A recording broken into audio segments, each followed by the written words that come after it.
Azərbaycana və xalqımıza qarşı çoxsaylı cinayətlər törətməkdə təqsirləndirilən 15 nəfər Ermənistan vətəndaşının barəsində açılmış cinayət işi üzrə keçirilən açıq məhkəmə iclasında Ermənistanın təcavüzkar müharibəsini və işğalçılıq siyasətini təsdiqləyən növbəti sübutlar təqdim olunub, videolar nümayiş etdirilib. Ermənilərin dırnaqarası Şuşa əlahiddə taborunun 20 illiyi ilə bağlı hazırladığı videoda Azərbaycan ərazilərinin necə işğal edilməsindən, hansı əməliyyatların həyata keçirilməsindən, bu döyüşlərdə Daşnaksutyun Partiyasının fəaliyyətindən bəhs edilib.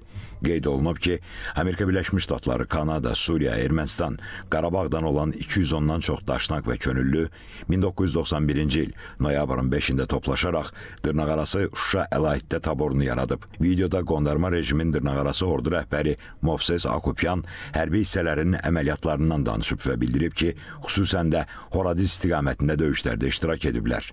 Tabor, Xocavənd, Əsgəran, Şuşa, Ağdərə, Ağdam, Füzuli, Qubadlı, Cəbrayıl, Kəlbəcər və Zəngilan rayonlarının işğal əməliyyatlarında iştirak edib. Videoda təqsirləndirilən David İşxanyan müsahibə verərək taborun fəaliyyətindən danışıb. Bildirib ki, tabor əlahiddə saxlanılaraq ən ağır əməliyyatlara cəlb olunub.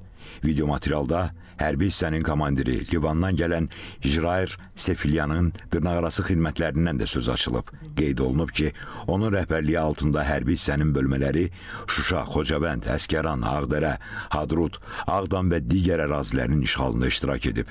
Sefilyan 1997-ci ildən 1998-ci ilədək 6-cı Müdafiə rayonunun dırnaqarası komandiri olub. Qeyd olunub ki, Bedo Proşyan taborun komandir müavini təyin edilib və o, Sırxavənd istiqamətində gedən döyüşlər zamanı Azərbaycanın MiG-25 tipli təyyarəsini vurub.